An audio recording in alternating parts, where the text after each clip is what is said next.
नमस्कार विद्यार्थी मित्रांनो, पुन्हा एकदा आपलं इको मास्टर बाय डॉक्टर विशाल या यूट्यूब चॅनलमध्ये आपलं स्वागत आहे. आणि आजचा महत्त्वाचा टॉपिक जो आपण मायक्रो इकॉनॉमिक्स या विषयातला फर्स्ट इयर BComचा इंट्रोडक्शन टू बिहेवियरल इकॉनॉमिक्स या विषयाच्या लेक्चर सिरीजमधला अतिशय महत्त्वाचा टॉपिक आपण पाहणार आहोत. तो म्हणजे मूलभूत आर्थिक प्रश्न, बेसिक इकॉनॉमिक प्रॉब्लेम्स. परीक्षे दृष्टीने अतिशय महत्त्वाचा टॉपिक आहे विद्यार्थी मित्रांनो, तो आपण सविस्तर समजून घ्यायचा आहे. बेसिक इकॉनॉमिक प्रॉब्लेम्स म्हणजे काय आणि ते नक्की कोणते असतात हे आपल्याला आपल्या आजच्या लेक्चरमध्ये सविस्तर समजून घ्यायचं आहे. अतिशय महत्त्वाचा टॉपिक आहे परीक्षेच्या दृष्टीने पण, आणि आपल्याला सर्वसामान्य नॉलेज, सर्वसामान्य ज्ञान म्हणून देखील आपल्याला हा टॉपिक महत्त्वाचा आहे. कारण आपण ज्या अर्थव्यवस्थेमध्ये राहतो त्या अर्थव्यवस्थेमधली इकॉनॉमी समजून घेत असताना त्या अर्थव्यवस्थेमध्ये सर्वात महत्त्वाचे मूलभूत 6 प्रश्न त्या ठिकाणी उद्भवतात. ते कसे उद्भवतात आणि त्याची सोडवणूक कशी होते आपल्या इथे सविस्तर चर्चा करणार नाही आहे. पण आपल्याला बेसिकली मूलभूत आर्थिक प्रश्न म्हणून ते मुळात कोणते निर्माण होतात हे मात्र आपण आजच्या लेक्चरमध्ये आपण ते सविस्तर बारकाईने सविस्तर समजून घेणार आहोत. चला तर बघू आपण आपल्या बेसिक इकॉनॉमिक प्रॉब्लेम्स काय काय आहेत आणि कोणकोणते आहेत ते आपण पाहूया. पहा, इथे आपल्याला सर्वात महत्त्वाचं म्हणजे बेसिक इकॉनॉमिक प्रॉब्लेम्स जे आहेत ते महत्त्वाचे 6 बेसिक इकॉनॉमिक प्रॉब्लेम्स त्या ठिकाणी आपण सुरुवातीला तुम्ही 12वीला तुम्ही शिकला असाल. आपल्याला पुन्हा त्याचं नव्याने पुन्हा आपल्याला रिपिटेशन करायचं आहे, मात्र आपण थोडंसं वेगळ्या पद्धतीने आपण ते पाहणार आहोत. प्रत्येक व्यक्तीला काहीतरी प्रॉब्लेम्स असतात. तसं आपल्याला व्यक्तीपुढचे प्रॉब्लेम्स आपल्याला विचारात घ्यायचे नाही आहे. आपल्याला इथे मुळात आपल्या अर्थव्यवस्थेमधला सर्वात महत्त्वाचा त्या ठिकाणी जो घटक आहे तो म्हणजे आहे प्रोड्युसर, उत्पादक. आणि मग त्या उत्पादकाच्या पुढे पडलेले महत्त्वाचे 6 प्रश्न जे प्रोडक्शनच्या संदर्भाने आहेत ते प्रोडक्शनच्या संदर्भातले हे महत्त्वाचे प्रश्न आहेत. म्हणजे आपल्याला हे प्रश्न वाचल्यानंतर आपल्याला कळेल की आपल्याला हे नक्की कोणाच्या पुढे पडलेले प्रश्न आहेत. तर सर्वात महत्त्वाला सुरुवातीच्याच आपण लेक्चरच्या सुरुवातीला आपण ते क्लिअर करूया की हे सगळे जे महत्त्वाचे पडलेले 6 जे प्रश्न आहेत ते पर्टिक्युलर ॲज अ प्रोड्युसर, उत्पादक याच्या पुढे निर्माण झालेले प्रश्न आहेत. आणि काय महत्त्वाचे आहेत कारण आपल्याला कोणत्याही अर्थव्यवस्थेचं मध्ये त्या ठिकाणी प्रोडक्शन हा घटक अतिशय महत्त्वाचा असतो. प्रोडक्शनच्या लेवलवर तुमची अर्थव्यवस्था ही विकासाचे त्या ठिकाणी वेगवेगळे टप्पे हे साध्य करत असते. म्हणून त्या ठिकाणी बेसिकली आपल्याला त्या देशाच्या आर्थिक विकासावर परिणाम करणारे महत्त्वाचे बेसिक 6 क्वेश्चन्स, बेसिक प्रॉब्लेम्स आपण त्या ठिकाणी पाहणार आहोत. तर सर्वात पाहूया आपण आता हे 6 प्रश्न काय आहेत. लक्षात घ्या, मूलभूत आर्थिक प्रश्न, बेसिक इकॉनॉमिक प्रॉब्लेम्स. त्याच्यामध्ये सगळ्यात महत्त्वाचं दिलेलं आहे पहा, what, how, where and efficient and distribution हे आपण पाहणार आहोत आपण सविस्तर. आता इथे आपण प्रश्न पहा. पहिला जो महत्त्वाचा इथे प्रश्न आहे तो म्हणजे बेसिक इकॉनॉमिक प्रॉब्लेम्स तो आहे कोणत्या वस्तूचे उत्पादन करावे. सगळ्यात महत्त्वाचा प्रश्न, कोणत्या वस्तूचं उत्पादन करायचं. तर सगळ्यात महत्त्वाचं एखाद्या उत्पादकाला बेसिक हा महत्त्वाचा पहिला प्रश्न पडतो. मी ज्यावेळेस बाजारामध्ये काहीतरी त्या ठिकाणी प्रोडक्शन घेऊन जायचं आहे, पण कोणती वस्तू बाजारात घेऊन जायचं आहे, कोणत्या वस्तूचं उत्पादन करायचं आहे, हा बेसिकली हा फर्स्ट क्वेश्चन त्या उत्पादकाच्या पुढे निर्माण झालेला असतो. इथे म्हणजे कोणता आहे, कोणत्या वस्तूचे उत्पादन करावे. व्हॉट शुड बी प्रोड्युस्ड त्या ठिकाणी आपल्या सर्वात महत्त्वाचं व्हॉट शुड बी प्रोड्युस्ड हा त्या ठिकाणी आपल्या सर्वात महत्त्वाचा प्रश्न आहे. आता इथं हा प्रश्न कसा सोडवला जाईल बरे, तर सर्वात महत्त्वाचं म्हणजे कोणत्या वस्तूचं उत्पादन करायचे. तर कोणत्या म्हणजेच कोणत्या, तर ज्या वस्तूची बाजारामध्ये सर्वात मागणी जास्त आहे, म्हणजे मुळात मागणी असेल तर प्रोडक्शन निर्माण करण्यास त्या ठिकाणी स्कोप असतो किंवा तिथं संधी असते नफ्यासाठी त्या उत्पादकाला. म्हणून त्या ठिकाणी त्या उत्पादकाने काय केलं पाहिजे, कोणत्या वस्तूचं उत्पादन करायचं, ज्या वस्तूची बाजारामध्ये काय असते, डिमांड असते. तर सर्वात महत्त्वाचं म्हणजे डिमांड विचारात घेऊनच त्या ठिकाणी प्रोडक्शन केलं पाहिजे. जर पुरवठ्याच्या त्या ठिकाणी उत्पादकाने मागणीचा अंदाज न घेता आंधळेपणाने कोणत्याही वस्तूचं उत्पादन केलं तर कदाचित त्या उत्पादकाला तोटा सहन करण्याची शक्यता आहे. कारण बाजारामध्ये गेल्यानंतर ती वस्तूची जर मागणीच नसेल तर वस्तू त्या ठिकाणी विकल्या जाणार नाही, खपल्या जाणार नाही आणि परिणामी त्या वस्तू पडून राहतील. आणि म्हणून त्या ठिकाणी उत्पादकाला लॉस त्या ठिकाणी एक्सेप्ट करावं लागेल. तर उत्पादकाला तोटा जर सहन करायचा नसेल तर त्या ठिकाणी काय केलं पाहिजे, उत्पादकाने पहिल्यांदा डिमांड विचारात घेतली पाहिजे. कोणत्या वस्तूची मागणी आहे. ओके, पहिला प्रश्न आपला पडला होता, कोणत्या वस्तू उत्पादन करायचं, त्याची आपण सोडवणूक कशी करायची किंवा ते उत्पादक कसे करतात त्याचं आपण इथं विश्लेषण पाहिलं. दुसरा जो बेसिक प्रश्न आहे आपला तो म्हणजे आहे किती उत्पादन करावे. आता मागणी कोणत्या वस्तूला आहे त्याच वस्तूची निर्मिती करायची. आता उत्पादन किती करायचं इथे म्हणजेच काय आपल्याला how should it be produced. आता किती उत्पादन करायचं म्हणजे कोणत्या हा प्रश्न मिटला. आता आपल्याला किती हा महत्त्वाचा दुसरा बेसिक प्रश्न पडला आहे तो म्हणजे आहे हाऊ शुड बी प्रोड्यूस्ड. आपल्याला दुसरा महत्त्वाचा प्रश्न आहे आणि तो काय आपल्याला कसा सोडवायचा आहे, जेवढी मागणी जास्त तेवढं उत्पादन जास्त घ्यायचं, जेवढी मागणी कमी तेवढं उत्पादन कमी घ्यायचं. म्हणजे इथं आपण त्या ठिकाणी न्यूमेरिकल जर आकडेवारीचा जर विचार केला तर सांख्यिकीय दृष्टिकोनातून डिमांडची आकडेवारी विचार घेतल्यानंतर आपल्याला सप्लायची आपण त्या ठिकाणी क्वांटिटी आपल्याला फिक्स करावी लागेल. म्हणजे आपल्याला डिमांड कॅल्क्युलेशन, डिमांड स्टॅटिस्टिक आपल्याला विचारात घेऊनच आपल्या त्या ठिकाणी सप्लायचं त्या ठिकाणी आपल्याला फिगर किंवा सप्लायची क्वांटिटी आपल्याला त्या ठिकाणी निश्चित करायची आहे. म्हणजे किती करायचं आहे, जेवढी मागणी आहे तेवढी. जर आपण मागणीचा अंदाज न घेता जर 50 एवढी मागणी आहे आणि आपण पुरवठा जर 100 केला तर कदाचित आपल्याकडे 50 एवढा त्या ठिकाणी सप्लायचं त्या ठिकाणी एक्सेस प्रोडक्शन निर्माण होऊ शकतं आणि मग आपल्याला त्या ठिकाणी मागणी कमी आणि पुरवठा जास्त निर्माण झाला तर कदाचित आपल्या वस्तूच्या किमती खाली येतील आणि तोटा सहन करावा लागेल. आणि याच्यापेक्षा जर 50पेक्षा जर आपण त्या ठिकाणी सप्लायचा आणखी कमी ठेवला तर कदाचित आपल्या त्या ठिकाणी शॉर्टफॉल निर्माण होऊ शकतो सप्लायचा आणि आपल्याला त्या ठिकाणी म्हणावा तेवढा नफा आपल्याला बाजारामध्ये डिमांडचा उचलता येणार नाही किंवा घेता येणार नाही. म्हणून त्या ठिकाणी उत्पादकाने मागणीचा परफेक्ट अंदाज घेऊन त्या ठिकाणी काय केलं पाहिजे, वस्तूची निर्मिती केली पाहिजे. म्हणजेच आपल्या इथे how should be it produced म्हणजेच आपल्याला मागणीची त्या ठिकाणी स्टॅटिस्टिक विचारात घेऊन तेवढा त्या ठिकाणी सप्लाय आपल्याला तयार करायचा आहे. तिसरा जो आपला बेसिक प्रश्न आहे तो म्हणजे आहे कसे उत्पादन करावे. पहिला प्रश्न झाला कोणत्या वस्तूचं उत्पादन करायचं, दुसरा प्रश्न झाला किती करायचं, तिसरा प्रश्न आपला आलेला आहे कसे उत्पादन करायचे. आता त्या ठिकाणी कसे हा प्रश्न ज्यावेळेस पडतो तेव्हा त्या उत्पादकाला कदाचित वेगवेगळ्या त्या ठिकाणी चॉईसेस असू शकतील. म्हणजे या टेक्निक्सनी मी उत्पादन करू, या टेक्निक्स मी उत्पादन करू की या टेक्निक्स मी त्या ठिकाणी या टेक्निक्सच्या सहाय्याने उत्पादन घेऊ.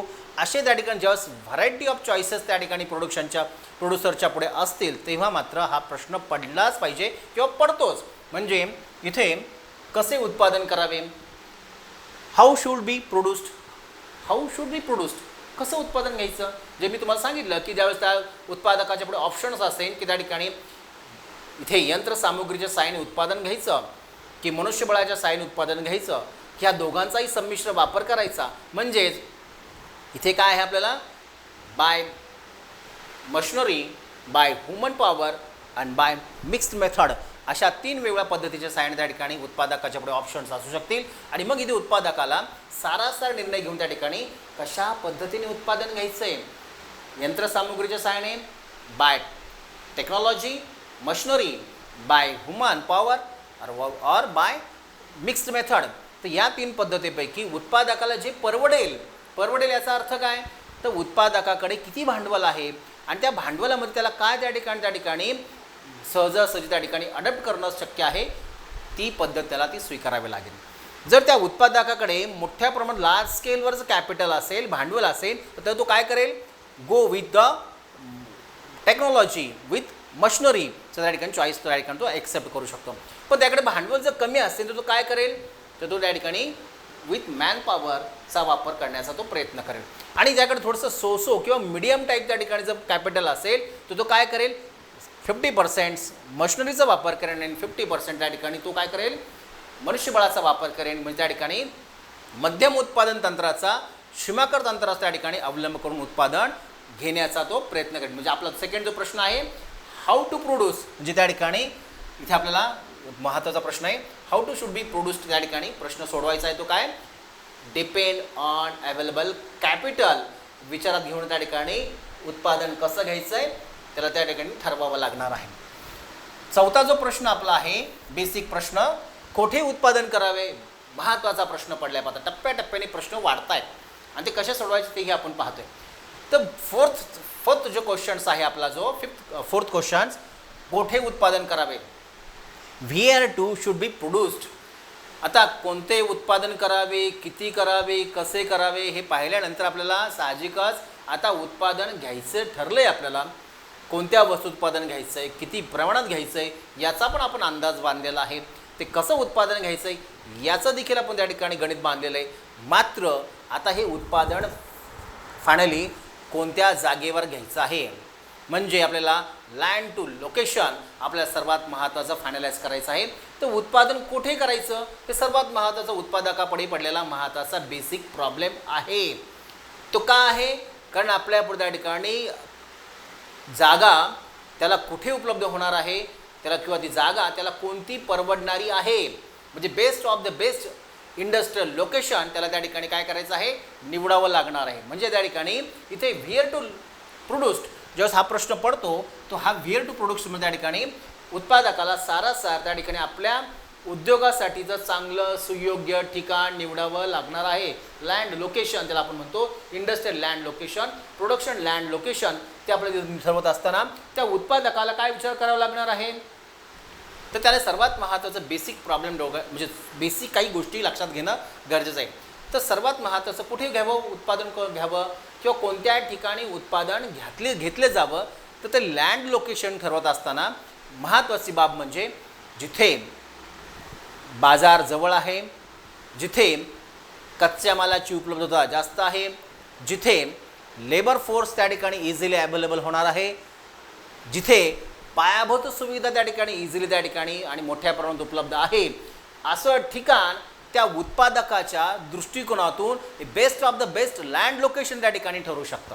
म्हणून त्या ठिकाणी कुठं उत्पादन घ्यायचं त्याने, तर उत्पादन अशाच ठिकाणी घ्यायचं जिथे त्या ठिकाणी सहजासहजी कच्चा माल उपलब्ध असेल, जिथे सहजासहजी लँड लेबर फोर्स उपलब्ध असेल, जिथे इझिली मार्केटमध्ये त्या ठिकाणी माल आपल्या त्या ठिकाणी काय करता येईल, सप्लाय करता येईल, आणि जिथे सर्वात महत्त्वाचं म्हणजे इन्फ्रास्ट्रक्चरल डेव्हलपमेंट झालेली असेल आणि जिथे इन्फ्रास्ट्रक्चर डेव्हलपमेंटमध्ये त्या ठिकाणी त्याचे फायदे घेता येतील. अशा प्रकारे उत्पादन कुठे घ्यायचं, VR2 शुड बी प्रोड्यूस्ड. तर सर्वात महत्त्वाच्या बेसिक काही 4 गोष्टी त्यांनी विचारात घेऊनच ते land best of the land location ठरवायचं आहे किंवा ते ठरवलं जातं. पुढे आहे आता पुढचा जो प्रश्न आहे बेसिक 5th क्वेश्चन जो आहे, कार्यक्षमतेने उत्पादन होते का. आता टप्प्याटप्प्याने प्रश्न येत आपला त्या ठिकाणी 5व्या प्रश्नापर्यंत आलेला आहे. तो म्हणजे कोणते उत्पादन घ्यायचं, किती घ्यायचं, कसं घ्यायचं, कोठे घ्यायचं. आणि आता 5वा प्रश्न पडला आहे तो म्हणजे आपल्याला जे आपण प्रोडक्शन घेतोय ते एवढं इफिशियंट आहे किंवा ते त्या ठिकाणी इफेक्टिव्हली घेतलं जातं का.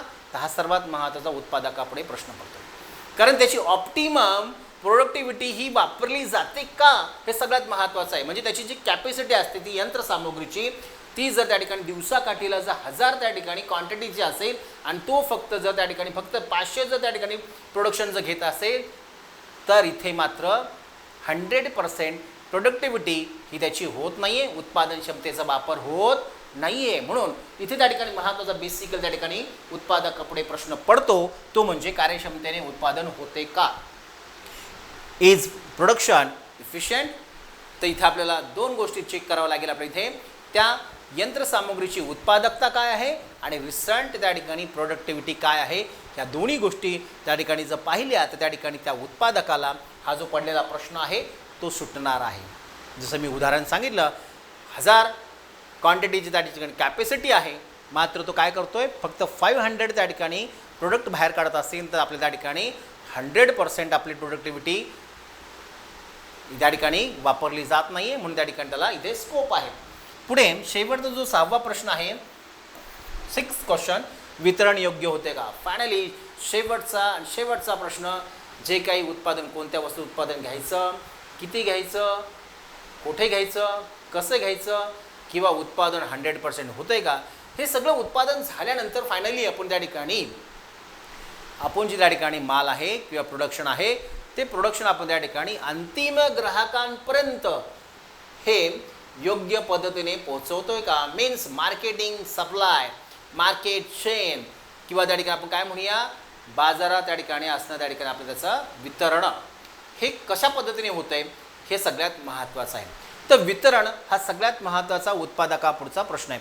आपल्याकडे सगळ्यात मोठा जो कॉस्ट आहे अलीकडे उत्पादकांचा तो इथे वाढला आहे मुलांनो. त्या ठिकाणी प्रोडक्शन कॉस्ट जी आहे ती प्रोडक्शन कॉस्ट आपल्या त्या ठिकाणी मार्केट चेनवर डिपेंड आहे. ती मार्केट चेन कोणती वापरली जाणार आहे म्हणजे एक उत्पादकाचा उत्पादित केलेला माल तो अंतिम ग्राहकापर्यंत पोहोचवण्यासाठी त्याला वेगवेगळ्या त्या ठिकाणी बाजारामध्ये त्या ठिकाणी त्याला तो त्या ठिकाणी घेऊन जावा लागत असतो, वेगवेगळ्या लोकांच्या हातामध्ये त्या ठिकाणी जात असतो आणि मग जेवढे लोकांचे हातं जास्त तेवढी मार्केट चेन लांब आहे असं म्हटलं जातं. आणि मग जेवढं त्या ठिकाणी मार्केट चेन छोटी असेल तेवढा उत्पादकालाही फायदा होतो आणि तेवढा ग्राहकालाही फायदा होतो. आणि म्हणून आपल्याला इथे हा प्रश्न पडतो तो वितरणाचा, डिस्ट्रीब्युशनचा. तर इथे डिस्ट्रीब्युशन चेन जी आहे ती चेन मुळात त्या ठिकाणी कोणती वापरली जाते हा सगळ्यात महत्त्वाचा प्रश्न आहे. ती मार्केट चेन हा वितरणाचा हा सगळ्यात शेवटचा तो प्रश्न आहे. वितरण योग्य होते का? आता कधी वितरण योग्य होणार आहे जे मी सांगितलं, जर उत्पादकाला आणि ग्राहकांना दोघांनाही फायदे देणारी अशी त्या ठिकाणी वितरणाची व्यवस्था ही काही आहे योग्य पद्धतीची. आता अलीकडे आपण त्या ठिकाणी बाजाराचे स्वरूप बदललेत. बाजाराचे स्वरूप बदललेत म्हणजेच काय, पूर्वी आपल्याकडे त्या ठिकाणी माल काढणारा कुठेतरी वेगळा लांब असायचा, तो नंतर मग पुढे आपल्या होलसेल व्यापाऱ्याकडे माल जायचा, नंतर मग तो घाऊक व्यापाऱ्याकडे, नंतर किरकोळ व्यापाऱ्याकडे, नंतर किरकोळ व्यापाऱ्याकडनं मग तो आपल्याकडे सेल व्हायचा आहे का नाही, किरकोळ विक्रेत्याकडनं.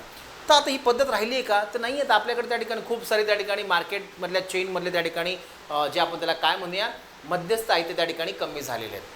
म्हणजे फॅक्टरी टू कन्झ्युमर अशी पण त्या ठिकाणी थेट मार्केट आपल्याला तयार झालेलं आहे. आता आपल्याकडे ऑनलाईन मार्केट खूप आलेलं आहे. आता त्यामध्ये कॉस्ट जर पाहिली तर त्यामध्ये फरक काय, तो हा वितरणाचा प्रश्न आहे. इथे विकणाऱ्याला पण फायदा झाला पाहिजे आणि वस्तू घेणाऱ्याला पण फायदा झाला पाहिजे. These methods are good for producer, good for consumer. तर इथे आपल्याला डिस्ट्रीब्युशनचा हा प्रश्न अतिशय बेसिक आणि महत्त्वाचा प्रश्न आहे. अशा प्रकारे इथे सगळ्यात महत्त्वाचं म्हणजे हे 6 प्रश्न उत्पादकाच्या पुढे पडलेले असतात. सर्वसामान्य ग्राहक किंवा सर्वसामान्य नागरिक नाही. कुणाच्या पुढे पडलेले आहेत? सर्वात महत्त्वाचं म्हणजे उत्पादक, प्रोड्युसर.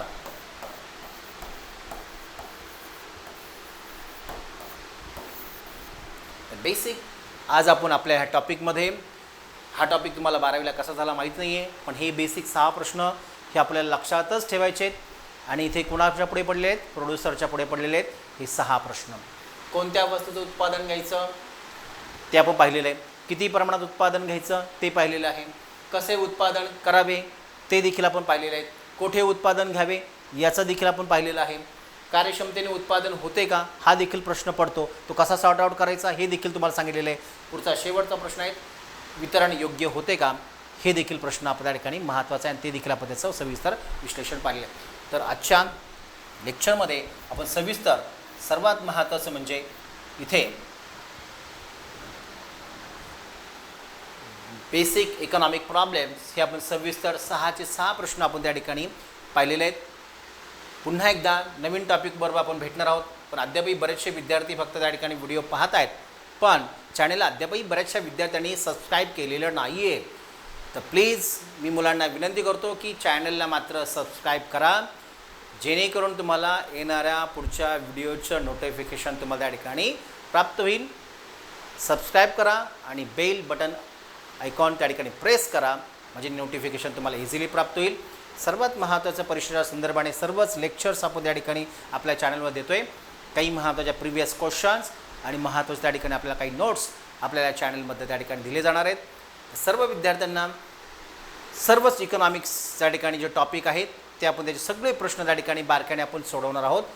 तर सगळ्यांनी मात्र चॅनलला मात्र सबस्क्राईब करा, आपल्या मित्रांना मात्र सजेस्ट करा आणि शेअर करा, लाईक करा.